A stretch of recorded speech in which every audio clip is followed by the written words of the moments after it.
नमस्कार, मैं हूं राघवेंद्र ओझा और आप देख रहे हैं जनता मांगे जवाब। बस्तर माफ कीजिएगा, बस्तर कभी लाल आतंक का गढ़ और अब नक्सलवाद के अंत की उल्टी गिनती। सरकार की डेडलाइन 31 मार्च तक नक्सलवाद खत्म करने का लक्ष्य और ठीक उसी से पहले सबसे बड़े सक्रिय चेहरों में शामिल पापाराव उर्फ मंगू का सरेंडर। AK-47 के साथ हथियार डालता ये बड़ा नाम, क्या ये संकेत है कि सरकार का मिशन अब जमीन पर साकार हो रहा है या फिर ये सिर्फ एक पड़ाव है जहां नक्सल संगठन नई रणनीति के साथ खुद को बचाने की कोशिश कर रहा है? सियासत भी तेज है, सरकार इसे अपनी सबसे बड़ी कामयाबी बता रही है तो विपक्ष कह रहा है कि ये उनकी पुरानी नीतियों का असर है। ऐसे में सवाल यह है कि क्या 31 मार्च की डेडलाइन सच में पूरी होने जा रही है? क्या सच में खत्म हो रहा है लाल आतंक या क्या बस्तर बनने जा रहा है पूरी तरह नक्सल मुक्त? इस पर चर्चा करेंगे, लेकिन उससे पहले रिपोर्ट देखिए।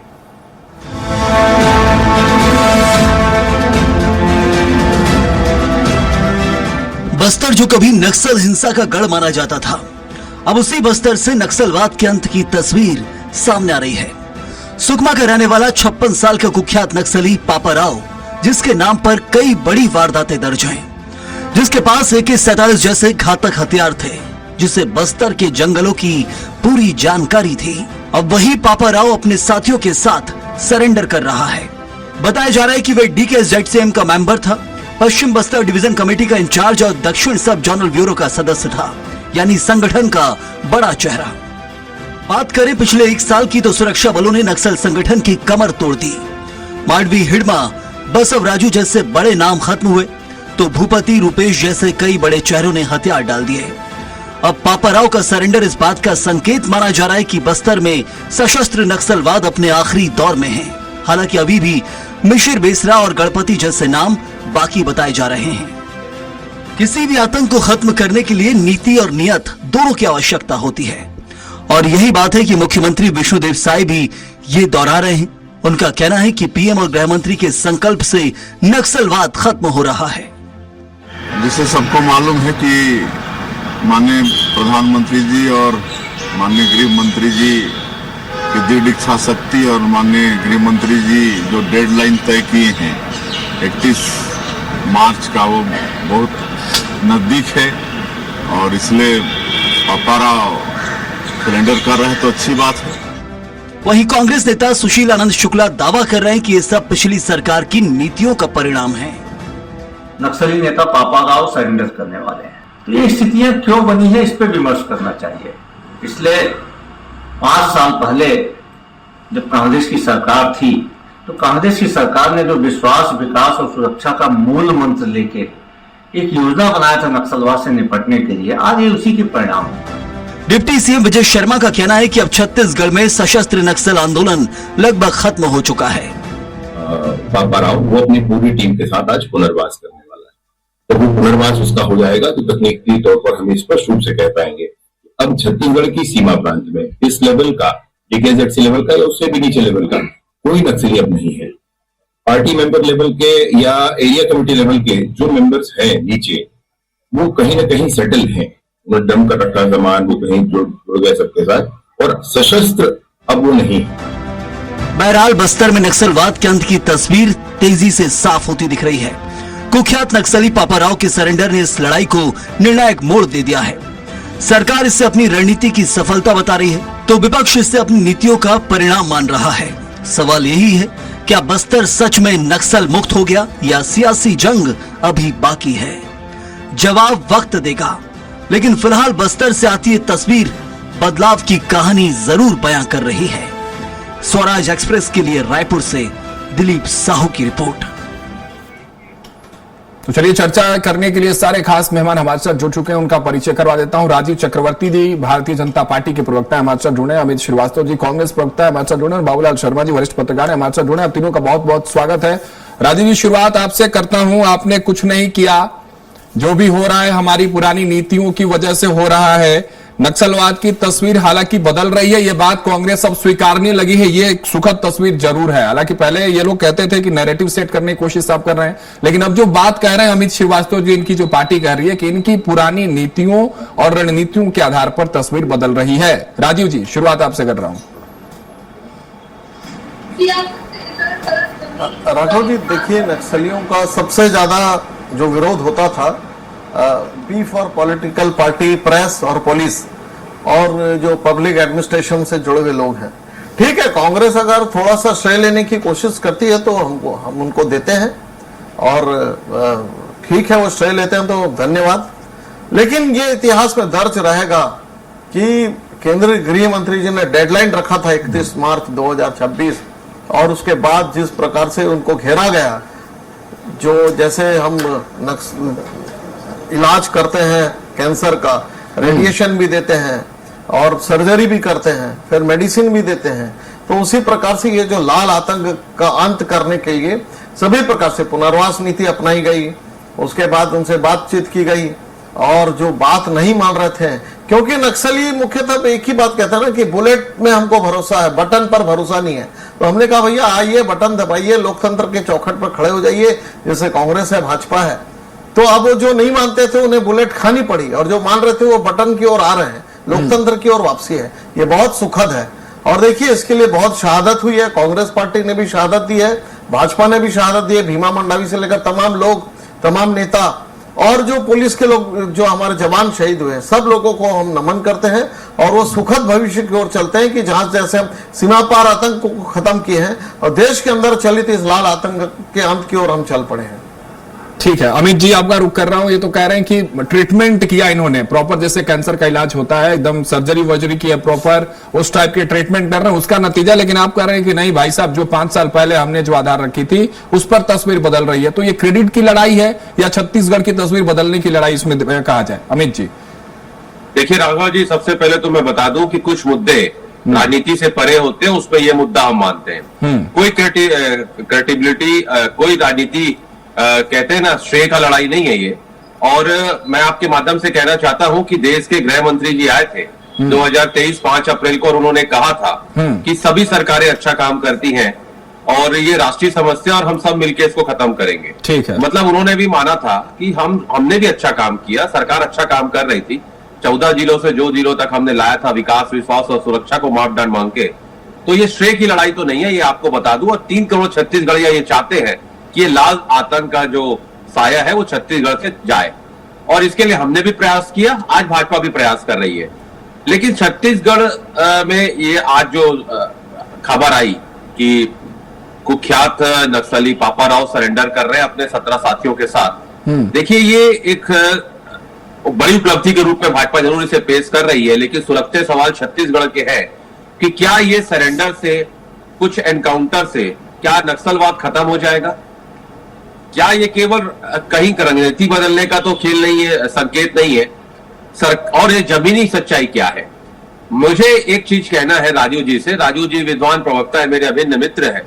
राजू जी, बंदूक से आप विश्वास नहीं जीत सकते, निश्चित तौर पे ये आप मान लीजिए। बड़ा सवाल यही है कि अभी गन खत्म हो रहा है और ये बिल्कुल ठीक बात, ये हमारा भी मानना है कि जिनका लोकतंत्र में विश्वास नहीं है, जिनका गणतंत्र में विश्वास नहीं है, जो गणतंत्र में विश्वास करते हैं, बंदूक पे विश्वास करते हैं, उनसे वैसा ही ट्रीटमेंट करना चाहिए जैसा वो चाहते हैं। दूसरा, 1500 से ज्यादा नक्सलियों को आपने सरेंडर करवाया, ऐसा आप कहते हैं, लेकिन बड़े लीडर कुछ मारे भी गए हैं। लेकिन मैं फिर आपके माध्यम से कहना चाहता हूं कि क्या नक्सलवाद की जड़ें खत्म हो गई? क्या अर्बन नक्सली जो है, जो इनकी सोच होती है, उस पे आपने क्या अटैक किया, उसके लिए आपने क्या रणनीति अपनाई? और तीसरा, क्या बेरोजगारी, विस्थापन और शोषण खत्म हो गया? निश्चित तौर पे जब तक ये सवाल जिंदा रहेंगे, तब तक, जब तक हम वहां की जनता ये ना कहे कि ये सारे सवालों के जवाब मिल गए हैं और नक्सलवाद हम तब मानेंगे खत्म हुआ है। लेकिन मैं फिर आपके माध्यम से कह दूं कि कांग्रेस ये कहना चाहती है कि बंदूक से नहीं, भरोसे से जीती जाती है जंग, और निश्चित तौर पे हर वो चीज अपनाना चाहिए जिससे वहां पर शांति स्थापित हो। ठीक है अमित जी, ये भी आप बता दीजिए कि आज से 5 साल पहले की जो आप लोग बात करते हैं, उस समय कौन सी भरोसे की आपने विसात बिछाई थी, जिसका राग आप वो गीत आप आज भी गा रहे हैं, कह रहे हैं कि नहीं वही रणनीति अच्छी थी, वही नीति अच्छी थी, बीजेपी तो सिर्फ उसी नीतियों पर चल रही। वो भी बताइए ना, सिर्फ ये कह देना कि ये अच्छा नहीं है या राजीव जी की सरकार अच्छा नहीं कर रही है या इसके आगे अच्छा नहीं होगा, ये कहकर बचना हो जाएगा। आपने क्या अच्छा किया था जो ये नहीं कर रहे हैं, और अगर ये करे तो अच्छा हो जाए, ये भी सुझाव दे दीजिए, फिर राजीव जी आपके पास आता हूं। देखिए, निश्चित तौर पे बहुत अच्छा प्रश्न आपने किया, साधुवाद। देखिए, विकास, विश्वास और सुरक्षा को मापदंड हमने मान के काम किया। जब आदिवासी भाइयों की जमीन टाटा स्टील प्लांट ने कह दिया था 2013 में हम प्लांट नहीं लगाएंगे, और 2018 तक इनकी सरकार थी, हमने उस जमीन को लौटाया, किसानों में विश्वास आया। ये तो हमारी अपनी सरकार है। हमने वहां पर स्कूल रीओपन किए, हमने वहां पर अंतिम पंक्ति में बैठे हुए व्यक्ति को अच्छी शिक्षा, अच्छा स्वास्थ्य परीक्षण उनका कराया, उनके बच्चों को अच्छी शिक्षा दी और निश्चित तौर पे रोड बनाई, मोबाइल के टावर अंतिम पंक्ति में बैठे हुए अंतिम व्यक्ति तक को सरकारी योजनाओं का लाभ उनको कैसे मिले उस पे हमने काम किया और बहुत हद तक हम सफल भी रहे। तीसरा, रिहेबिलिटेशन का काम जो हमारी सरकार ने किया, संवाद नीति भी बना के रखी। और तीसरा, विकास हुआ, वहां पर जो विकास से वो जुड़े, जब तक उनके बच्चों को शिक्षा मिलना चालू हुई, उनके स्वास्थ्य की हमने चिंताएं की। बाजार जो होते हैं वहां राजीव जी, ठीक है, बाजार होते हैं वहां पर, ठीक है अमित जी। राजीव जी, चिंताएं आपकी जायज नहीं है क्या? जो आत्मसमर्पित नक्सली हो रहे हैं, जो राजीव जी जो आत्मसमर्पित नक्सली आ रहे हैं, उनके प्रति क्या आपकी इच्छाएं हैं, क्या विचार है, किस तरह की चिंताएं वो पूछ रहे हैं अमित जी? वो बेहतर तरीके से आप नहीं कर रहे हैं क्या? फिर बाबूलाल जी के पास में आता हूं। राजीव जी जल्दी से जवाब दीजिए। नहीं, बिल्कुल जो नीति बनी है पूरे राज्यों में, जो 7 राज्य जो नक्सल प्रभावित राज्य थे, चाहे वो महाराष्ट्र का क्षेत्र हो, मध्य प्रदेश का क्षेत्र हो, तेलंगाना हो, सब राज्यों ने मिलकर ये तय किया था कि नक्सल प्रभावितों को क्या मुआवजा दिया जाएगा या पुनर्वास नीति क्या होगी। उसी नीति के तहत काम, एक जैसी नीति है, बिल्कुल एक जैसी नीति है। और तभी कुछ नक्सली संगठन मध्य प्रदेश में समर्पण किए, कुछ वहां पर तेलंगाना में किए, छत्तीसगढ़ में ज्यादातर कर रहे हैं जो पास पड़ता है। तो बिल्कुल जो नीति थी बिल्कुल ठोस थी। केंद्र सरकार का यही श्रेय है कि केंद्र सरकार ने इस प्रकार से रोड मैप बनाया, जो ब्लूप्रिंट बनाया कि कहीं ये विरोधाभास ना हो। चारों तरफ से उनको, जैसे अमित जी चिंता कर रहे थे कि बंदूक से नहीं होता है, विश्वास से होता है, तो बिल्कुल विश्वास भी लिया गया है कि आप लड़ाई कर रहे हैं शोषण मुक्त समाज की और आपके हाथ में बंदूक है। तो शोषण मुक्त समाज तो राजनीतिक पार्टी करती है। जिस प्रकार से व्यवस्था बदलती है, जिस प्रकार से तंत्र बदला जाता है, आज वन अधिकार पट्टे दिए जा रहे हैं, वनोपज का मूल्य दिया जा रहा है, लगातार वहां तक विकास कार्य किए जा रहे हैं, और कोई शोषण करे, कोई किसी की जमीन पर कब्जा कर ले, ऐसी कोई नीति, कोई सरकार का पूरा नियंत्रण है कि जिस प्रकार से जनता के द्वारा जनता का शासन है। जहां तक अमित जी कह रहे थे कि नक्सलवाद खत्म हो गया, लेकिन अर्बन नक्सली तो बिल्कुल, देखिए सबसे पहले ये हमारी तकलीफ थी कि बंदूक छोड़े, और भी बंदूक छोड़ दिए। अब उस जो वाद को है, अब तो वाद के लिए सब स्वतंत्र है। कोई समाजवाद को मानता है, कोई कम्युनिस्ट को मानता है, कोई भारतीय जनता पार्टी के वाद को मानता है, कोई कांग्रेस को मानता है, कोई समाजवाद को मानता है। तो वाद अपने घर पर चलाएं, लेकिन अगर हम मैदान पर हैं, गांव में हैं, तो विकास को समझना पड़ेगा। राजनीतिक दल के नीतियों से आपको सहमत होना पड़ेगा, गणतंत्र पर विश्वास करना पड़ेगा। और बिल्कुल अब वो माहौल और वातावरण बन गया है कि गणतंत्र की तरफ बस्तर लौट रहा है। और पूरा जो तिरुपति से जो कॉरिडोर था, पशुपति से तिरुपति तक, वो एक तस्वीर साफ हो गई कि अब लाल आतंक का अंत हो चुका है। ठीक है, कितना माहौल बना है समझते हैं। बाबूलाल शर्मा जी का अपने एक अलग अनुभव रहा है, लंबा समय आपने राजनीति को भी देखा वहां। बाबूलाल शर्मा जी, आप नक्सलवाद के भी बदलते स्वरूप को आपने करीब से देखा, एक लंबा अनुभव। क्या लग रहा है, किस तरह का माहौल सेट हो रहा है अब छत्तीसगढ़ में नक्सलवाद को लेकर? अगर खास तौर से बात करें, क्या तस्वीरें बदल रही हैं? और एक जो सबसे बड़ा प्रश्न चिन्ह है कि भारतीय जनता पार्टी की तरफ से जो डेडलाइन तय कर दिया गया है, और उस डेडलाइन से पहले ये बड़ी बड़ी जो तस्वीरें आ रही हैं, बड़े बड़े नक्सलवाद के जो चेहरे हैं वो सरेंडर कर रहे हैं, तो इसको लेकर क्या कुछ आपको लग रहा है कि वो डेडलाइन से पहले क्या लाल आतंक से मुक्त बस्तर हो जाएगा, या उसके आगे की कहानी अभी बाकी है? बाबूलाल जी, देखिए, भाजपा की डेडलाइन समाप्त होने में मात्र 7 दिन शेष है, और पापाराव अंतिम प्रमुख लीडर भी सरेंडर कर रहे हैं। ये बड़े लीडरों में पापाराव बड़ा नाम है। साथ में उनकी टीम भी आई है, हथियार भी सरेंडर किए हैं। ये है तो एक बड़ी उपलब्धि, इसमें कोई शक नहीं है। और अब कहा जा सकता है कि जो डेडलाइन तय है उस समय तक के जो है ये लक्ष्य को प्राप्त किया जा सकता है। ये अब उम्मीदें जग गई हैं। अब हम कह सकते हैं कि शेष बचे हुए जो नक्सली है वो ब्रेनलेस हो चुके हैं, क्योंकि जो उनके ब्रेन थे वो यही बड़े नेता लोग थे। ये खत्म हो रहे हैं, ये वापस आ रहे हैं। इनमें कई तो मारे गए, कई लोग गिरफ्तार हुए, कई लोग सरेंडर कर दिए। ये स्थिति जो है निश्चित रूप से उनका ब्रेनलेस, अगर कुछ लोग बचे हुए भी हैं तो उनके पास अब सोचने की शक्ति नहीं है कि हम किस तरह की लड़ाई लड़ें।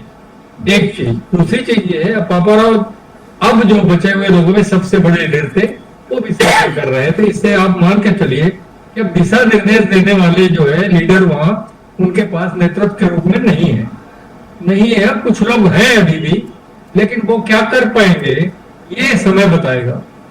देखिए, विचारधारा कभी समाप्त नहीं होती। नक्सली समाप्त हो गए वाली बात है, डेडलाइन दिया है आपने, लेकिन विचारधारा जो है नक्सलियों की वो समाप्त नहीं होती। बहुत पहले मुझे याद है, अरविंद नेताम सांसद हुआ करते थे, वो एक बात कहा करते थे हमेशा, ये नक्सली अच्छा काम कर रहे हैं बशर्ते ये कंधे से बंदूक हटा दें, बाकी सारे काम इनके अच्छे हैं, सिर्फ बंदूक जो है, बंदूक से लोगों को मारना जो है एकदम गलत है। वो स्थिति आज पैदा हो रही है। अब वो समाज में आ रहे हैं तो निश्चित रूप से समाज में उनकी कोई विचारधारा खत्म हो जाएगी, ऐसा नहीं है। तो वो विचारधारा के अनुसार जो है जनता के बीच में अपना काम कर पाएंगे, नहीं कर पाएंगे, सरकार उनको अपना काम विचारधारा के अनुसार करने देगी बिना बंदूक के या नहीं करने देगी, ये भविष्य बताएगा। लेकिन जो है, मैं एक चीज जानता हूं कि श्रेय का मतलब कुछ नहीं है। दोनों सरकारों ने अपनी क्षमता के अनुसार काम किया, परिणाम सुखद आए। दोनों सरकार को बधाई मेरी तरफ से। थोड़ा ज्यादा वर्तमान सरकार को श्रेय जाएगा, क्योंकि ये स्वाभाविक प्रक्रिया है कि वर्तमान में जिसके कार्यकाल में ये बात समाप्त होती दिख रही है, निश्चित रूप से उसको श्रेय जाएगा। इसमें कोई श्रेय की लड़ाई नहीं है, सबकी समस्या थी। अगर ये समाप्त हो रही है और हमारा नक्सल मुक्त हो रहा है, बस्तर जो है नक्सल मुक्त हो रहा है, तो वहां की जो अच्छाइयां हैं, वहां की जो खूबसूरती है, वहां के जो पर्यटन स्थल है, वहां की जो चीजें हैं, वो अब जनता के सामने आएगी। देश दुनिया जो है उसको देखने आएगी, पर्यटन का विकास होगा और जो है पूरे देश में, पूरे विश्व में जो एक संकेत जाएगा कि छत्तीसगढ़ जो है वो किसी प्रकार से अब आतंक के साये में नहीं है। ये हमारे छत्तीसगढ़ के लिए अच्छा संकेत। ठीक है अमित जी, आपका रुख कर रहा हूं। हालांकि आपने जिक्र किया कि जब अमित शाह आए थे 2021 में छत्तीसगढ़ में, तो उन्होंने तारीफ की थी कि भूपेश बघेल अच्छा काम कर रहे हैं, सामंजस्य की भी बात हुई थी। लेकिन आप लोग स्वीकारिए ना, जो बात कह रहे हैं बाबूलाल शर्मा जी भी, कि क्रेडिट की लड़ाई इसमें बिल्कुल नहीं होनी चाहिए। स्वीकारिए कि वर्तमान में जो सरकार काम कर रही है वो लाल आतंक की तस्वीर खत्म हो रही है और बस्तर अब विकास की ओर बढ़ रहा है। जब अमित शाह आपकी तारीफ कर सकते हैं, तो वही अमित शाह जिन्होंने डेडलाइन तय किया है, उस पर आप लोग खुलकर उसका स्वागत क्यों नहीं कर रहे हैं? देखिए, एक नैरेटिव सेट करने का प्रयास किया जाता है। फिर से वही नैरेटिव, कौन सा narrative Amit ji? Which kind of narrative? Let me complete. या तो आप मैंने इसीलिए पूछ लिया शुरू में, आप नैरेटिव बताइए। जी जी, देखिए, मैंने तो पहले ही कहा कि 3 करोड़ छत्तीसगढ़िया और 140 करोड़ हिंदुस्तानी, उस पर राजीव चक्रवर्ती भी आते हैं, अमित श्रीवास्तव भी आते हैं। हम सब चाहते हैं कि छत्तीसगढ़ से लाल आतंक का साया हमेशा के लिए जाए। लेकिन मुझे लगता है कि पापा राव का सरेंडर एक पॉजिटिव कदम जरूर है, सकारात्मक जरूर है, लेकिन इसे अंतिम जीत बताना मुझे लगता है कि जल्दबाजी होगी।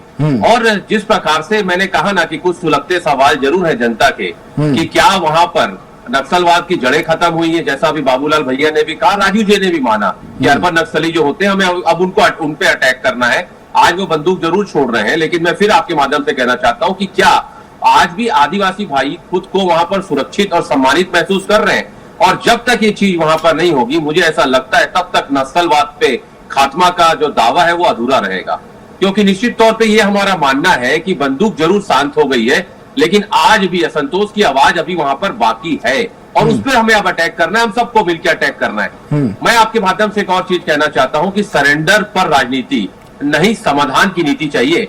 और मैं फिर आपके माध्यम से कहना चाहता हूं कि हम सब चाहते हैं, इतना खूबसूरत है हमारा बस्तर राघव जी, कि अगर एक बार ये समस्या वहां से हट जाए तो पूरे विश्व के लोग वहां से आएंगे। और मैं आपको फिर कह दूं, न ये तेरा मेरा का विषय नहीं है, ये हम वाला विषय है। जब हमने भी अपने नेताओं को खोया है, राजीव जी ने भी, हम सब छत्तीसगढ़ के लालों को हमने खोया है। उसमें स्वर्गीय हिवा मंडावी जी भी आते हैं, स्वर्गीय नंद कुमार पटेल जी, स्वर्गीय विद्या भैया भी आते हैं।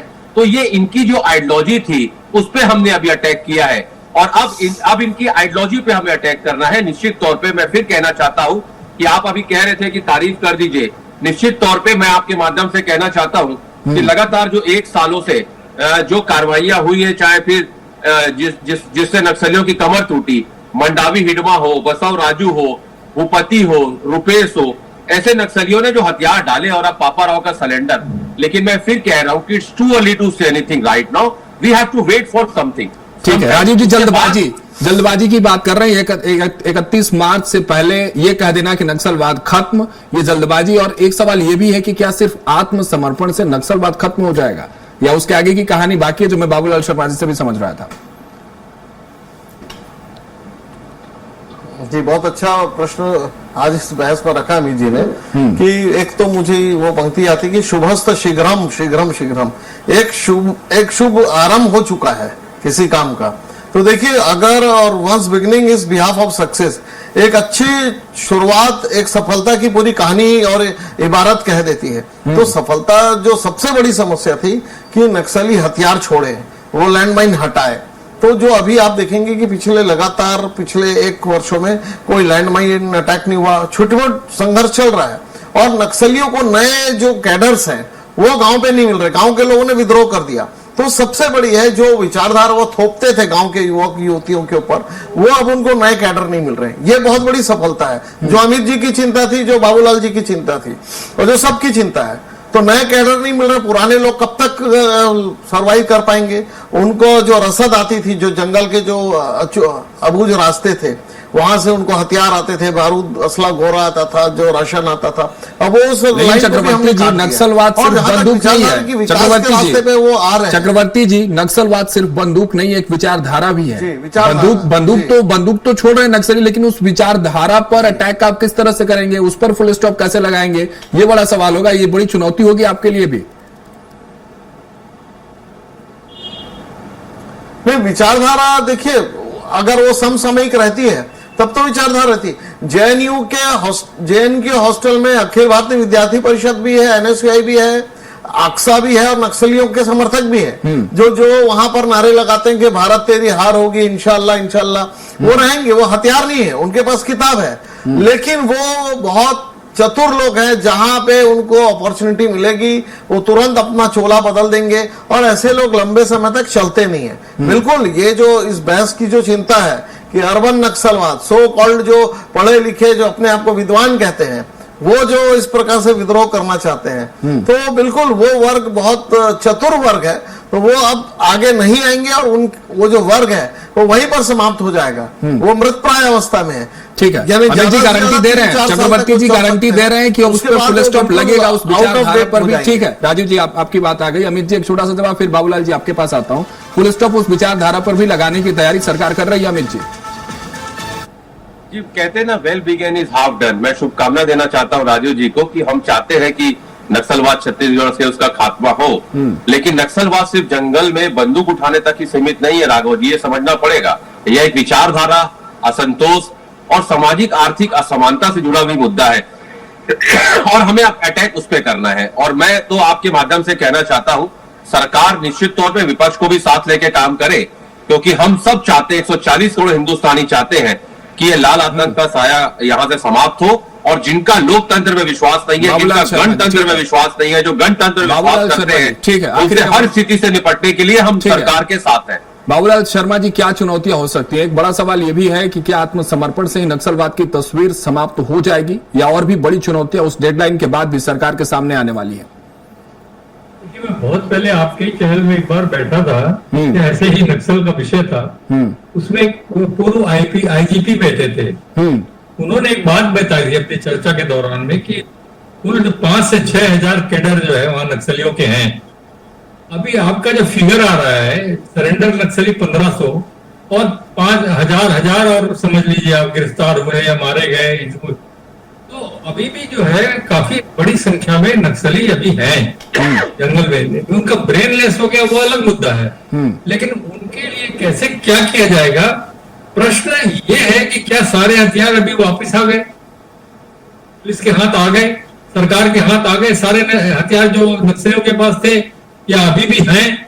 इनका धन कहाँ है? जिस धन के माध्यम से ये अपना मूवमेंट करते थे, वो धन कहाँ पे है? दूसरी चीज, शहरी नक्सली जो थे वो क्या समाप्त हो गए हैं? बहुत से प्रश्न अभी भी अनुत्तरित रहेंगे, और उनको समाप्त करने के लिए जो है बहुत बड़ा सर्वे लगेगा, बहुत बड़ी ताकत लगेगी। और ठीक है, कांग्रेस ने जिले कम किए थे, आपने पूरी तरह से बड़े नेताओं को समाप्त किया है, बाहर लाया है, सरेंडर कराया है, मारा है, गिरफ्तार किया है, ये आपकी सफलता है। लेकिन पूरी तरह से नक्सलवाद समाप्त हो गया ऐसी घोषणा कौन सी तारीख को कर पाएंगे, जब तक बचे हुए नक्सली जंगल में हैं, उनके मूवमेंट्स क्या होते हैं ये पता न लग जाए। जी चलिए बिल्कुल चक्रवर्ती जी, उम्मीद है कि जो बाबूलाल शर्मा जी बात कर रहे हैं और जो अमित जी भी बात कर रहे हैं, जिन चुनौतियों की बात हुई है उस पर चिंतन मंथन जरूर होगा आगे और पूरी तरह से बस्तर लाल आतंक से मुक्त हो, ये सबकी ख्वाहिश है, ये सबकी दुआएं भी हैं। अमित जी भी यही चाहते हैं, बाबूलाल शर्मा जी भी यही चाहें और मैं भी यही चाहता हूं कि बस्तर लाल आतंक से मुक्त हो। जो तस्वीर पहले बनती थी नक्सलवाद की मानस पटल पर, वो धुंधली ना हो, पूरी तरह से समाप्त हो जाए और बस्तर जिस तरह से जितना खूबसूरत है उसी खूबसूरती को देखने के लोग देश विदेश से वहां पहुंचे और जिन चुनौतियों की बात हुई उस पर काम की जाए। बहुत शुक्रिया राजीव जी हमारे साथ जुड़ने के लिए। अमित श्रीवास्तव जी आपका बहुत बहुत शुक्रिया। बाबूलाल शर्मा जी आपका बहुत बहुत शुक्रिया हमारे साथ जुड़ने के लिए इस खास चर्चा में। तो बस्तर से आई ये तस्वीर सिर्फ एक सरेंडर की नहीं बल्कि एक बड़े बदलाव का संकेत भी हो सकती है, लेकिन सवाल अभी ये कायम है कि क्या सच में खत्म ये लाल आतंक हो रहा है? क्या 31 मार्च की डेडलाइन जमीन पर साकार होती दिख रही है? ये तो आने वाला वक्त ही तय करेगा, लेकिन इतना तय है कि बस्तर अब एक नए मोड़ पर खड़ा है। इसी के साथ आज की बहस में फिलहाल इतना ही। आप देखते रहिए स्वराज एक्सप्रेस।